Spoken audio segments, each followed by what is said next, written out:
Hello. I'm David. This is my wife, Siobhan. And, hi. I know her quite well, actually. Yeah, we're going to tell you our story and try and pick out some of the learning points that we've learnt along the way. Can't remember what comes first in our presentation. Do you want to talk about your gestation period? Because you do it. Yeah, because he has to put this up here because he always forgets the numbers. I do. They're not his strong point. But we had our first daughter, Alana, was born in 2011. And yeah, we went rather long with her, 42 plus 5, and she was a home water birth. And everything was great and fine.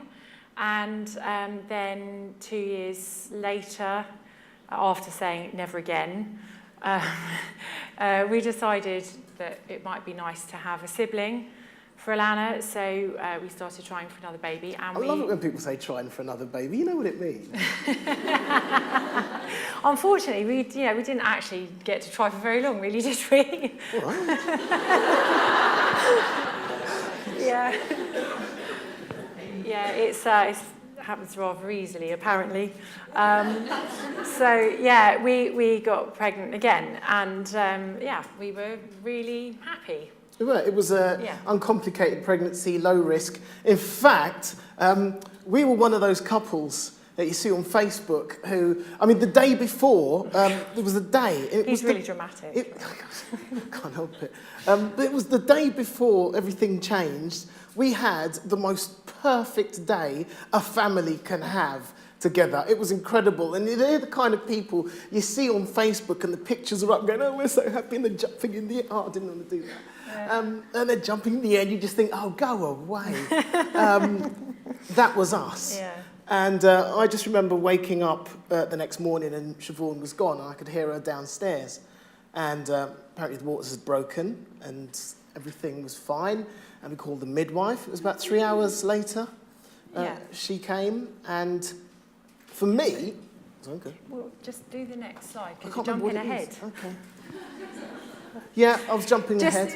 Just like everything had been fine, absolutely fine. And, you know, we did the kind of things that you do while, you know, at a routine midwife appointment. We did a recording of Grace's heartbeat. Is that going to play?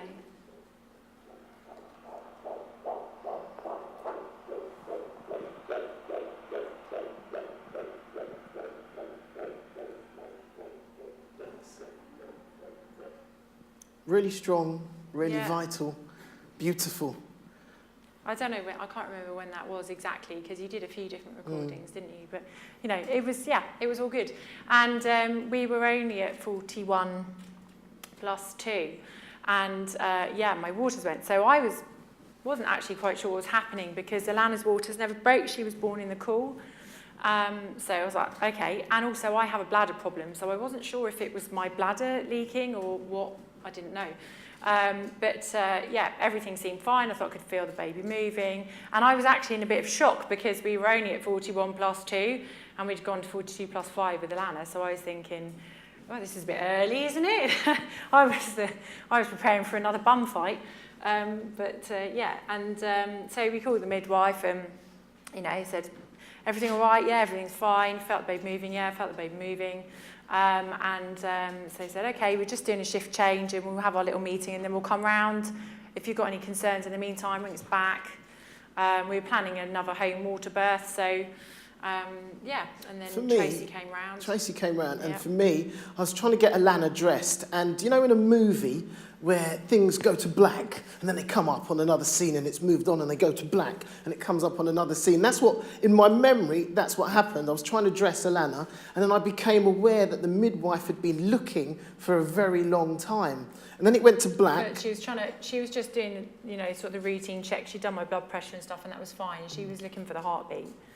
Went to black, came up, I was giving Alana to our au pair, and she was going, is she okay? Would you just look after her, that'd be great, thanks. Go to black, the midwife saying, maybe baby's just hiding, but, you know, probably best to go and get a scan to be sure. Fade to black, come up, we're in the car, And I just feel like that was the longest car drive of our lives. The hospital was 5 minutes. Yeah, it seemed to take hours.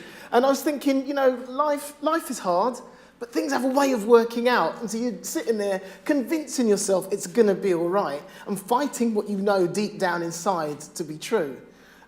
Fade to black, come up on, we're in the room, getting scanned. And the one thing that, I don't know if you could see it, but the one thing that I was really aware of for the first time was that the scan was completely still. No fluid moving, no anything, just complete stillness. And I knew at that moment.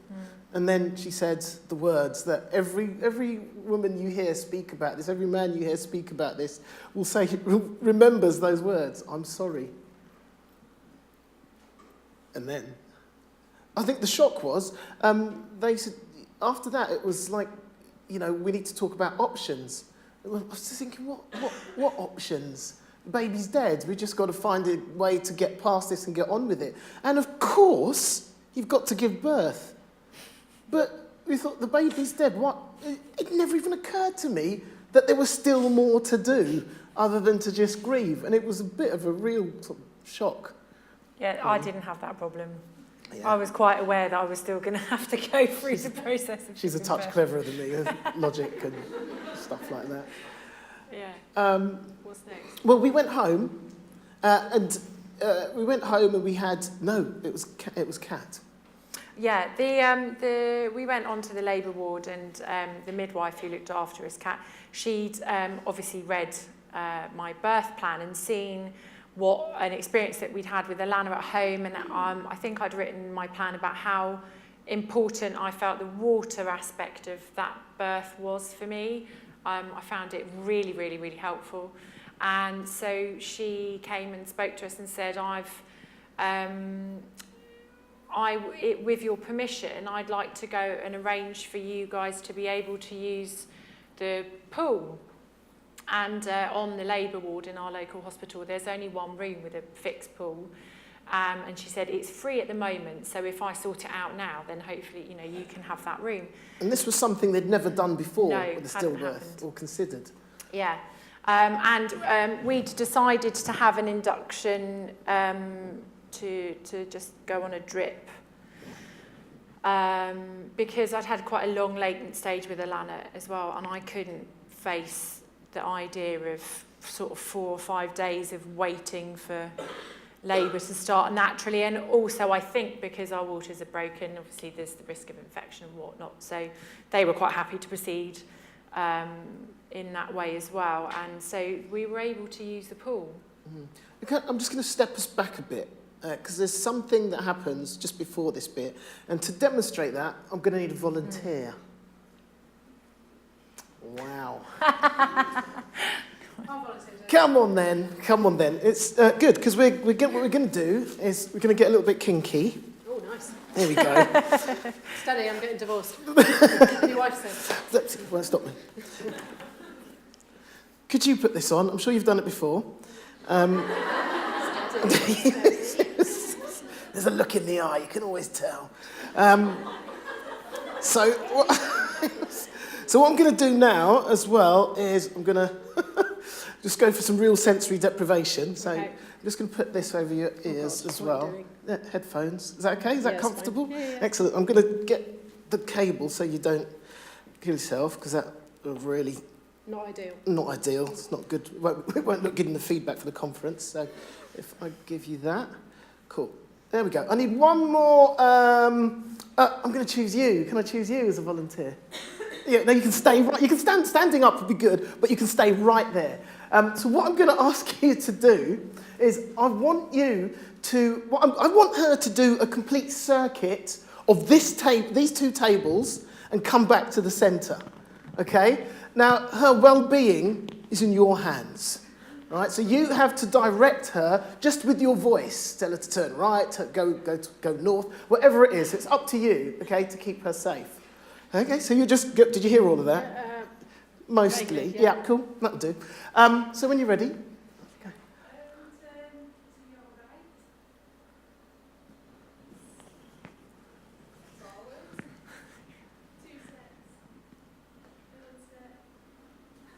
go. Okay, I'm just going to stop you there. I'm a bit bored. So what I'm going to do is... the reason I'm bored, because it's not difficult enough. So what I would like everybody else to do is just turn to your neighbour and have a chat. Really, fairly loudly. So I'd like you all to talk. And while you're all talking, you still have to give directions. Okay? So, go on. Oh my God. Come closer. Did you hear her? No. Come closer. Come on in. Try it from there. Keep talking. Keep talking.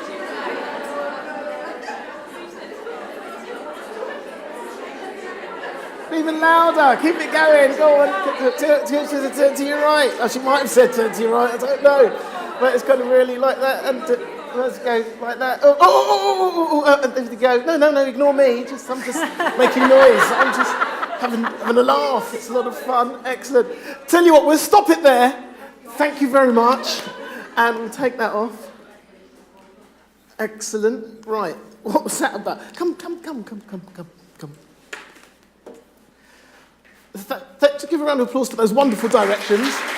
And a round of applause for taking the risk. How'd it feel? Frightening. Why? I was out of control. Okay. I didn't know where I was, didn't know who I was listening for, didn't know when the next direction would come. Any other emotions associated with those? I didn't know who was looking at me. I didn't know who was there everyone. to stop me falling. Yeah.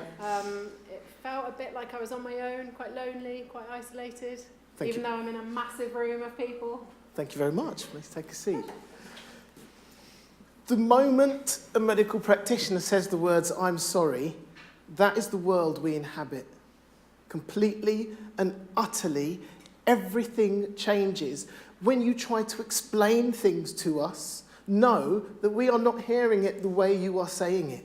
We are hearing it through a filter. Just put your hands over your ears right now and you can hear the difference. Yeah, that's where we live. From that moment on, that's the world we enter, and we will never, ever step out of that.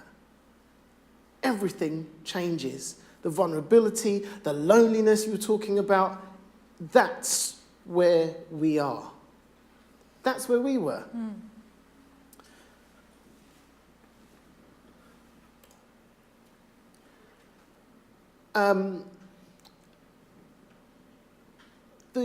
The midwives, we had a friend here who was a doula, and we had some midwives, and they were amazing. Why were they amazing? You don't remember? We laughed a lot. Yeah, I think laughter was our way of coping with it. We talked a lot, and the midwife, Kat, finished her shift, and Jill was the midwife who then looked after us for the rest of the time. And like, she shared stories as well. I remember her telling us about her 17-year-old son and her motorbike, and we were talking about old boyfriends and all sorts of things. You know, kind of We like chilled in a way, didn't we? Kind of chilled out. But it was good. It was okay, and I suppose she took her lead from us. She left us alone when we needed to be left alone. Yeah, we had some quiet time. We had some alone time.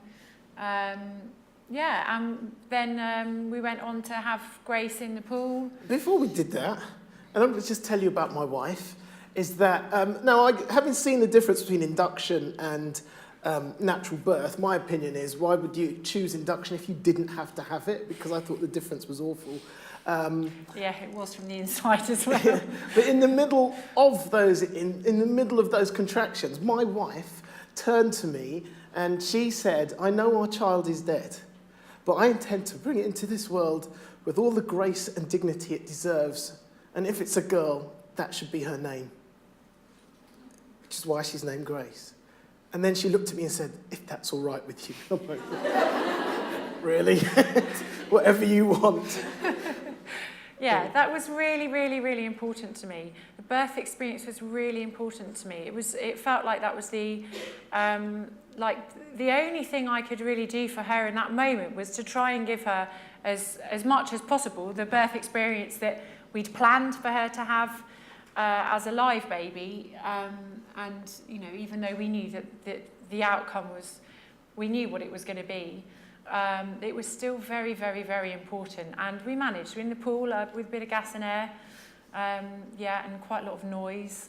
We got there. And But it was amazing that it's like you said, that the birth is something that you can do for your child. Yeah. And it's really, living or dead, the birth experience is important. Yeah. And needs to be considered. And that, we had a midwife who looked at the birth plan, despite the fact that our child was dead, was so important to us.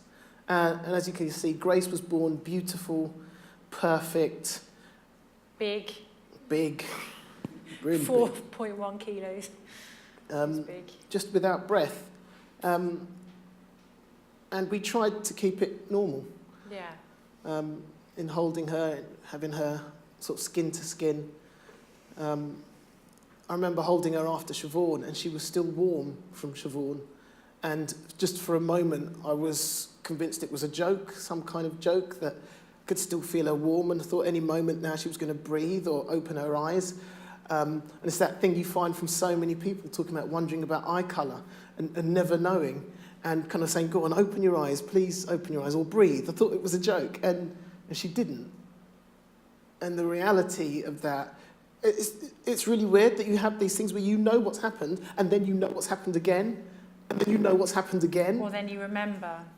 You forget for a moment, and then you remember. Siobhan then went on to have problems delivering a placenta, so it was left to me to dress Grace, and I was like, what do you do? Do you put a nappy on a child? How can you not put a nappy on a child, whether it needs the nappy or not? So I just remember putting the nappy on and dressing her and cleaning her and putting her in a cold cot. Luckily, we were one at the trust that actually have a cold cot. But Siobhan needed me. I had to leave my child in a corner to go and look after my wife. It was another 4 hours for Siobhan to deliver the placenta. And that act of putting her in a corner and turning away has indelibly scarred me for life. I struggle saying goodbye to my family when I leave the house. I struggle saying goodnight to my living children. I struggle turning away from my daughter's grave to walk away.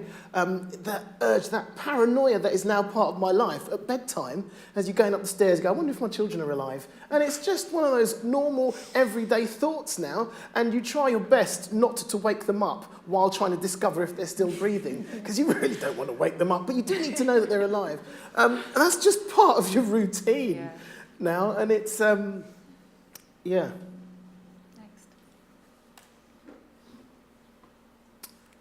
In the hospital? Yeah, we had 2 days. They have a lovely bereavement room at our local hospital, and it was really great to be able to retreat there and spend a couple of days with Grace.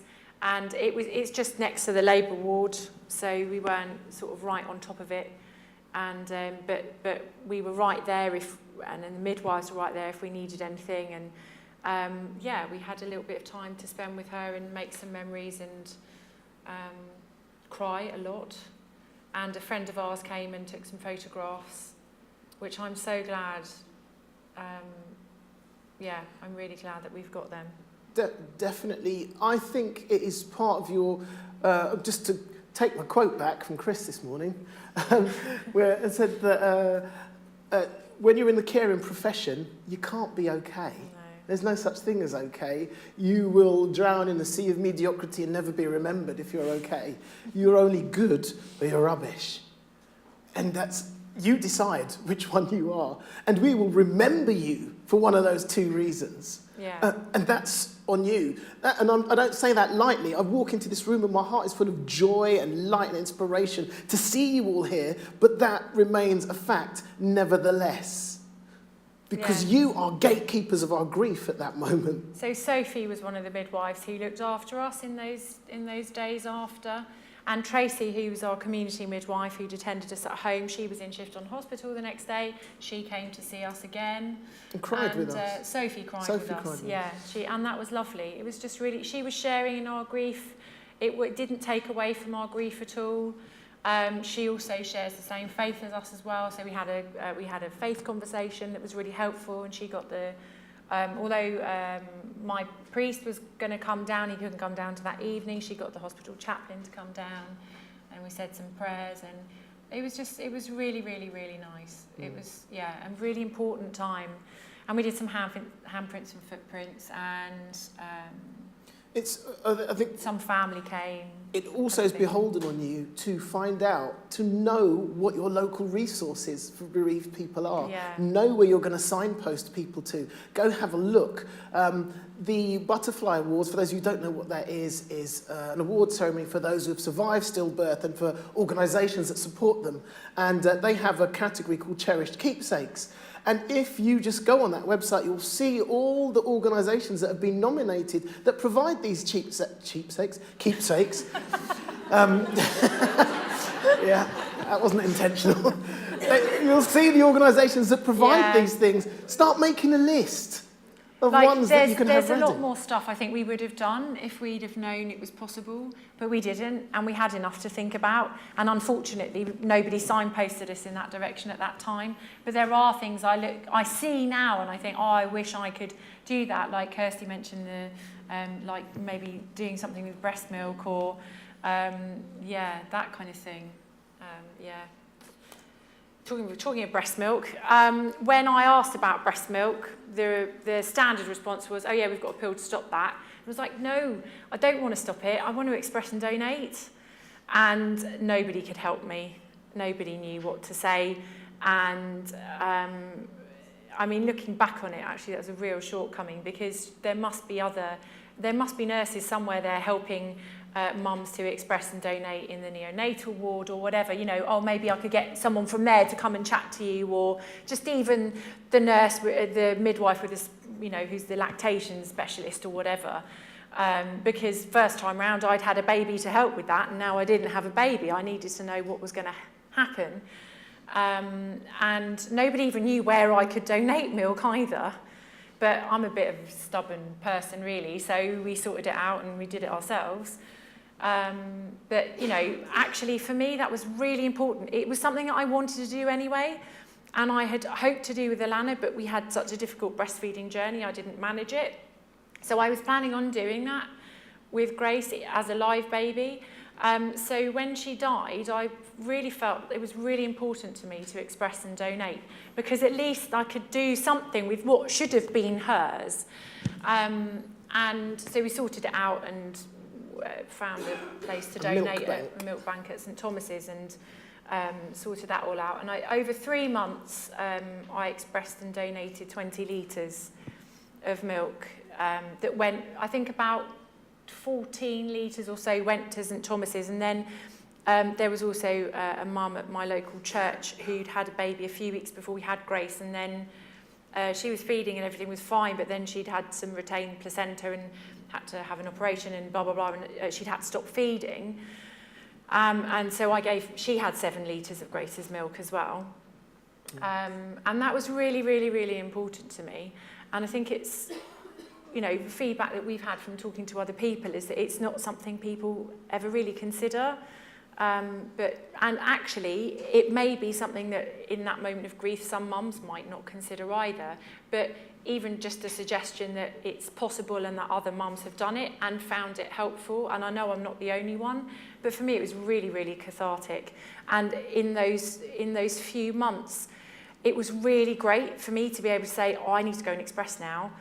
And I was able to remove myself from whatever was happening and go sit quietly in a room, and it was my time to think about Grace and be with her and think of her. And I can't bear the sound of a pump now, to be fair, because it reminds me of that time really strongly. That sound association is really tricky for me now, but at the time it was really, really, really helpful and beneficial. For me, it's also about the culture of giving mother a choice, and it comes straight out of that whole, you know, understanding birth experience is important and talking to the mother about that, but just remembering that continues and there should be choice. I spoke about this at a conference, and a consultant came up to me and she said, this is what us consultants are like. We will walk up, we will see the board, says there's been a stillbirth, and we'll automatically prescribe the drug to stop lactation without even seeing the woman. And she goes, let's hear when you talk about this has changed the way I practice. And I thought, well, that's just really sad. You will make a decision about a patient without even seeing that patient. Something's not quite right there. we've talked about being a dad, and there's just something I want to say about being a dad is that what the patriarchy has done for us, I'm being moved into the middle, boss. What the patriarchy has done to us is given us the wrong idea of what strength is. And we sometimes think being strong means, I'm going to be there. And what being there really means is shutting down emotionally and not sharing that emotion with your wife. And that's kind of where we get it wrong, because then your wife is lying there thinking, why am I the only one crying? Am I weird? How come he's not crying if this is affecting both of us? While the man is sitting there thinking, well, I'm being strong because she needs me to be strong. And actually, they need you to share, women, your partners, they need you to share. And the other problem with doing that is that it will come out somewhere. If it's not coming out there, it will come out with violence, it will come out with drink, it will come out with frustration, it will come out with the rest of it. I found that we decided to go for counselling. And Siobhan decided to go for counselling. I decided to go to support her, because that's the kind of husband I am. And then he did all the talking. I didn't stop. You're standard. I couldn't get a word in edgeways. We were driving home and I was like, I think I'll come next week. But if you could you click the... No, that's good, that's good. Yeah, okay. I forgot that was going to be there, which makes me reach for this. These are 15 men that I've come to know through a website, a Facebook group called Daddies with Angels. And it's been really interesting just watching these men learning how to speak about their grief and about their emotions, and learning that it's okay and it's not unmanly to do that. And I just want to mention Henry and Isabella Hope and Patty and Kyan and Kyle and Forrest and Patrick and Scarlett and Mitchell and Oliver and Puck and Gus and Charmaine Louise and Jacob, 15 children whose fathers have learnt how to be open about their grief. And I've chosen 15 specifically because by the time you go to bed tonight, that is the amount of fathers and mothers who will be grieving again today. 15 a day. We get really upset. We didn't say, well, how Grace died. Oh, yeah. After she died, it became quite clear that part of the amniotic sac had got wound around her cord and cut off the blood supply. So that happened at some point after my waters had broken and before the midwife arrived. And I thought I'd felt movements, but in retrospect, they were probably just her moving because I was moving. When I thought about it, actually, I hadn't felt her sort of elbow me or kick me, or I don't know. I was also quite hyper aware about the early stages of labour. I was looking for, okay, when a contraction is going to start or that kind of thing. My focus actually wasn't on the baby's movements. Having said that, even if we had noticed anything, there was pretty much nothing anyone could have done about it. When we had the 8-week appointment after she died, our consultant was quite clear that even if we had been in hospital and we had been being monitored, which was pretty unlikely, to be fair, by my general position on choosing to do things as sort of naturally as possible, but also because we were low risk, that it would have had to have been noticed absolutely straight away, and it was a 15-minute C-section window. happened immediately because it was wound around so tight that, the conclusion was that it happened very, very quickly. So that was what happened to Grace. There was essentially nothing we could do or anyone could have done about that, which is why we get really angry. It's why we get really angry when we realise that 50% of the stillbirths that happen could be prevented. We had no choice about having to go through this journey, and the fact that some people going down this journey could have been avoided makes me so angry. My choice as a man, I was trying to get a grip on what Siobhan was going through, and I shared her mental pain, but physically I couldn't understand what it was like to ache and to sweat and to feel that kind of physical pain, and the only solution I could come up with was to dig my own daughter's grave, which I did. And I just remember going home that night sort of aching with calluses, that thing, with maybe a modicum of understanding of coming a bit closer to that. And even despite that, I remember walking down the road with my earphones in. iPhone was on shuffle, and because I've got a daughter, there was Frozen came on for some reason. It was the duet. Love is an open door. Yeah, that one. Love is an open door. We were forced to listen to that a lot, that song. I like it. And that came on, and I was walking along, and I was singing aloud this song. And you know those big green things that British telecom engineers work on? I was passing one of those, I'm singing Love is an open, and I just went smack and bruised my knuckles on this thing. And I went, oh, geez, I'm really angry. And I had no idea how angry I was. And I like to think I'm fairly stable. I like to think I'm in touch with my emotions, that I know who I am. And yet still that anger snuck up on me and took me by surprise. And I'll say it again, for men, it will come out somewhere.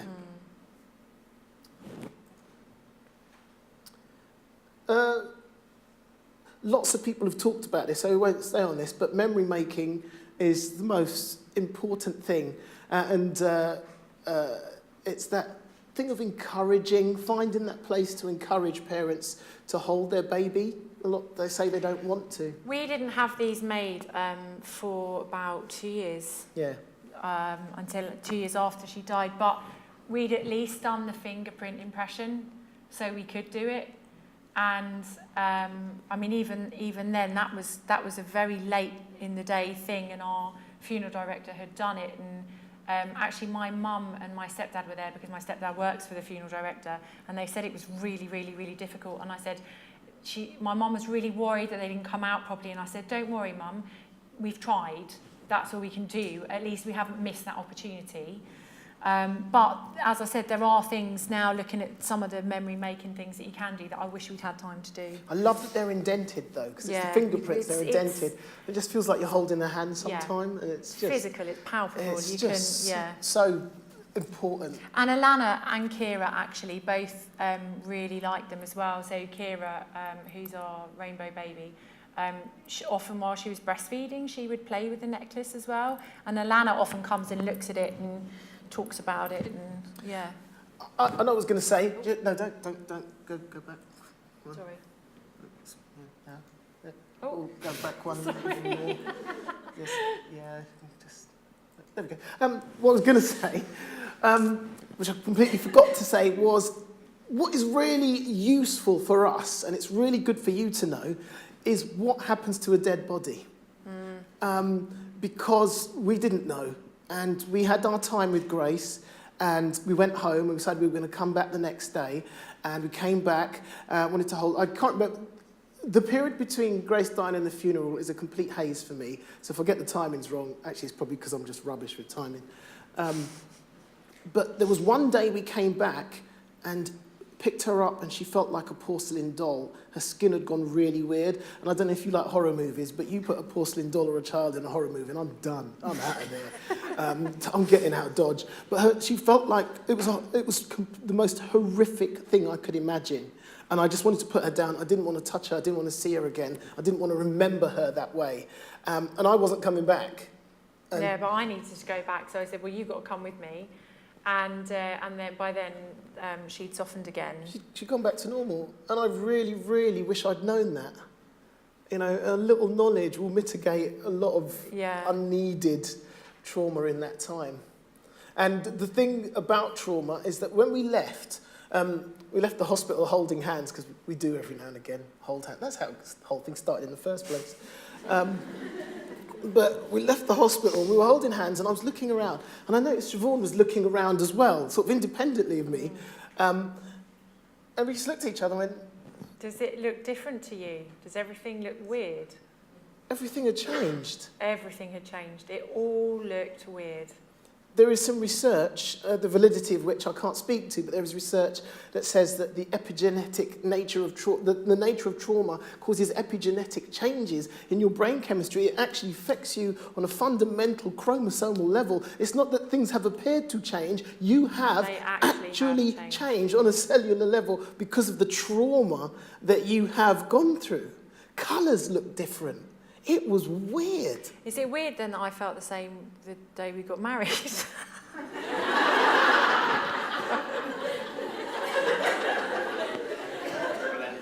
Yeah, right. Are you saying our marriage is an ongoing trauma? Is that what? Leaving the church, I had the same experience. Suddenly everything looked really different. And this is where you choose to tell me. So, but I didn't fully understand, I think, until it was the first Butterfly Awards I went to, and I'd won the Inspirational Father Awards, and just trying to get my head, because as a human, you like winning stuff, and the minute they read out my name, I kind of like, what have I won, really? My daughter died. But this guy came up to me afterwards, I'll never forget this, and his eyes were red, and he just stood there in front of me looking at me, and like, don't know. What's going to happen? And I was like, was buff. all right. And he just hugged me. He just grabbed me and hugged me. And I thought, he was buff. He was really buff. He was really... So I was like, pull it in. Just puff up. I hate that. And just had a hug for a moment, for a while. It went on. And eventually he stopped and he said, I'm a soldier. And he goes, I've served abroad and I've held my friends in my arms as they've died, and I couldn't deal with what you've gone through. And that was the first time I realised that this was trauma. I hadn't categorised it before, but for someone to say that to me made me go, yeah. That's Alana meeting her sister. So she was nearly 3. And while we were in the bereavement suite, she came up to the hospital. She found it quite difficult, but I'm really glad that she met Grace, and she remembers certain things, doesn't she? We had a couple of teddies already. People had already given us a few little things. So we asked her to choose a teddy to keep and which one was going to go with Grace. So just like little ways of involving siblings. And she only stayed about half an hour, and that was our attempt at a sort of a whole family picture. But she didn't want to look at the camera, but you know, that's fine. That's where she was at that time. It was a bit challenging because my mum was saying some really unhelpful stuff like, oh, she's sleeping. We're like, no, Mum, she's not sleeping. She's dead. She does look like she's sleeping, though, doesn't she? I mean, how horrific will bedtime be after that? Yeah, exactly. Yeah. So, you know, there's other minefields to negotiate with family and stuff like that as well. But that was really important. And we've included her as much as we can all the way through, to the extent that when I was having Kira, that's, in the middle of labour with Kira, she was really keen to join in, and she got in the pool and was rubbing my back during contractions. And when it got a little bit intense towards the end, then we asked her to go and play in the garden or something, and she turned around as she was leaving. She said, okay, Mummy, she said, on the promise that she could get back in the pool as soon as the baby was born. And she said, okay, but will you be all right without me? Right. Really did, yeah. And when Kira was born, then she just wanted to get straight back in the pool, and we're like, sweetheart, can we just get rid of the poo that's... let's just get rid of that first. Can you just wait 1 minute, okay? Always a concern in a pool. But yeah, it's been really, really important for her. And I think that's one of the reasons why, if everything's all right this time, we'll have another home birth. Because then that way she can be involved again, and maybe Kira too, I don't know. Hold on. I love comic books. And there's a comic book called The Sandman by an author called Neil Gaiman. And in it, the girl on the right, the goth girl on the right, is actually the personification of death. And she's doing her rounds one day, and this particular issue was all about her doing her rounds. And this guy on the left is called Bernie. And he's lived a long time, and he recognises her, and he says, but I did okay, didn't I? I mean, I got, what, 15,000 years? That's pretty good, isn't it? I lived a pretty long time. To which Death replies, you lived what anybody gets, Bernie. You got a lifetime. Again. No more, no less. You got a lifetime. That's it. And for me, it was that thing of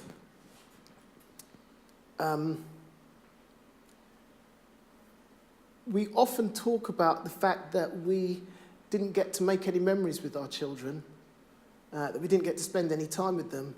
And I'm afraid to say that's nonsense. Well, it's not nonsense. It's perspective. Yeah, it's perspective. I think it's nonsense. Because we had their entire womb life. It's not the life we wanted to give them, but it was the life that they knew. And for them, it was full until it wasn't. What did you do? You talked Yeah, afterwards we wrote down a big list of all the different things that we'd done while we were pregnant with Grace. And it was really, actually we read it at the funeral, didn't we? For us that was really important, to cherish the time that we'd had with her and all the different things that she might have experienced. So, for instance, Alana was quite into face painting at the time, and she took it on herself one day to face paint my bump. Got some pictures of that. I sang for the Irish Taoiseach while I was pregnant with Grace. We went to Peppa Pig World. I don't know, we did, yeah. She heard our voices. She was aware of maybe sort of shades of light. She was aware, she moved at certain times. She had habits. There were patterns. Yeah, she had a way of kicking me that caught the nerve that runs down my left leg, so I'd be standing there and suddenly I couldn't stand anymore. That was really annoying. So she was real. Yeah, she existed. And she had her way of being. She had her character already. And one of the things we do is just as much as we grieve, we celebrate that life. Yeah. Also, one of the things that changes, I think, is things that you normally do, suddenly that catch you unaware. They become dangerous. So again, I said I love comics, and there's a comic I used to love called Animal Man, and the author took this character that was nobody and made it into a fantastic series, and he was a superhero who was a family man, and I kind of liked that. He was a family man. And a few weeks after Grace had died, there was a new issue of this Animal Man comic, and I got hold of it, and I turned the page, and first page was this. Once upon a time, I looked at that and go, wow, that's a pretty powerful image. This time, I looked at it and went, I know how you feel. In the comic, and the issue before that I'd missed, his son had died. And this was the day of the funeral. And I'm looking at this the week after we'd buried Grace. And I looked at his empty hands, because that fathering spirit that wants to protect had nothing to do. And I kind of got it completely. Yeah, and then when we were pregnant with Kira, we started reading this book to her. This is to Alana. This is one that we'd read with Alana while we were pregnant with Grace, sort of trying to prepare her for like a water birth and stuff. And we got, you were reading it, weren't you? Reading it to Alana, and got to this page, blah, blah, blah, listen to the baby's heartbeat. Her special machine worked underwater, and you couldn't read it, could you? And it goes right back to the heartbeat at the beginning of the presentation. I read that, and it took me straight back to that moment. Yeah. And this is what happens. Things catch you unawares and take you straight back to those moments. We'd forgotten that was in the book, we'd forgotten it was there. Siobhan had to finish reading it, because I couldn't do it. But what that says is that our children are with us always and forever. They're part of who we are now. They're part of our new normal, phrases you've heard all day. Can't separate them from our lives now. They're as important to us as our living children.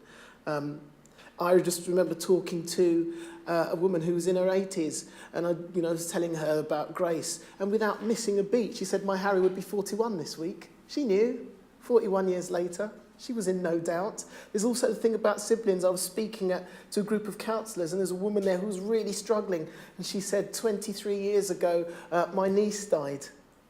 Was stillborn. She remembered, and that wasn't even she's not in the direct circle, it was her niece.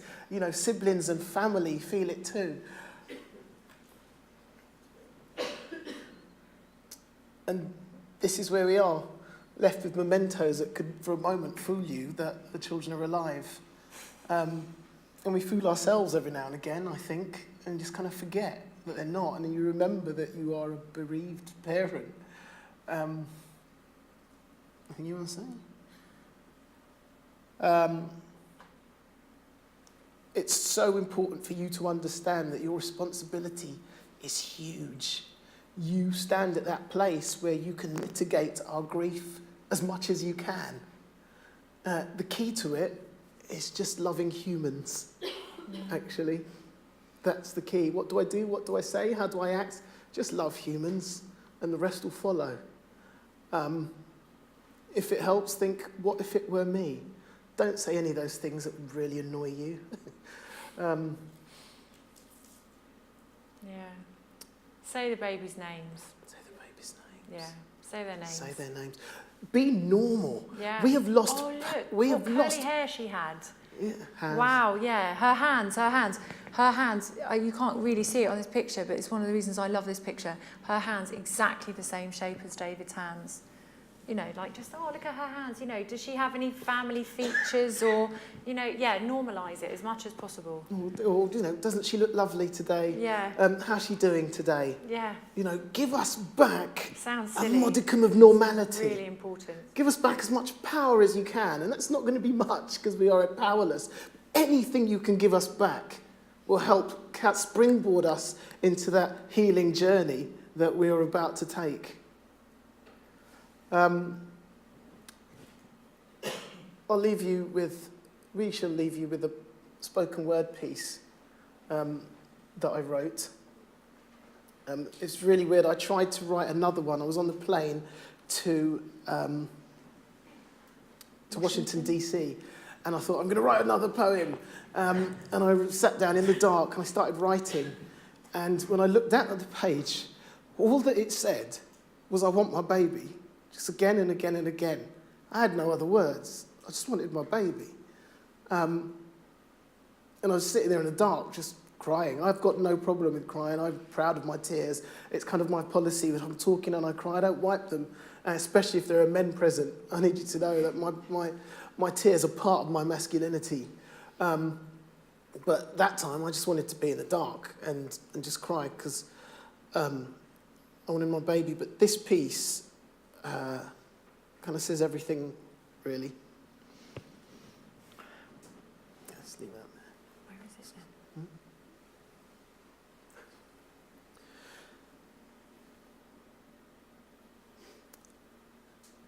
I pause. And I breathe. We drove in our car. The hospital wasn't far, but my breathing was shallow and laboured. In my head, I was hoping we soon would be laughing because my daughter was hiding, trying to avoid the Doppler. And the lady, she scanned us. And the words she was speaking, which were apparently English, suddenly made sense in my head. I'm sorry, she said. I pause. And I'll breathe. It's the only way to relieve this pressure that's bending my chest and punching my brain. My wife's eyes are tearing as grief is searing a path to her soul, and I'm no longer whole because of my grace-shaped hole. Eyes that will never see, a smile that will never be, friends that will never come round, and you say I have to put her in the ground? Grace. I will say it. That's my daughter's name. I'll own it and shout it out loud. And I need you to know, I have said to my friends, that my girl wasn't stillborn, she died. And I'm sorry if talking like this ain't a hit, but I'm not going to sugarcoat it. So I'll pause. And I'll breathe to shout, she was real.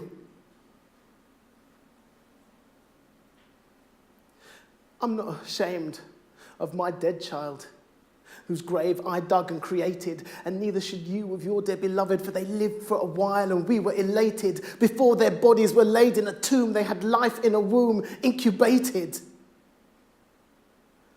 So I'll pause and I'll breathe to celebrate her life, to grieve for her death. I take a drink from my cup. Wait, my 1 week is up? You want me back working? What, you think I've been shirking when I don't even know who I am?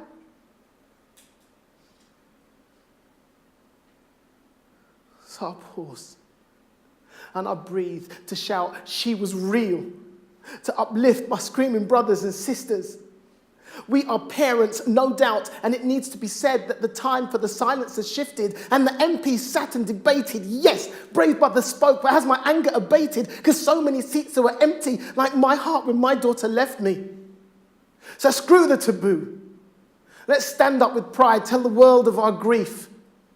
Depression and guilt, I'm giving you notice because my eyes are sparkling again. And it's time doctors woke up and the public got broke up because I ain't living in silence no more.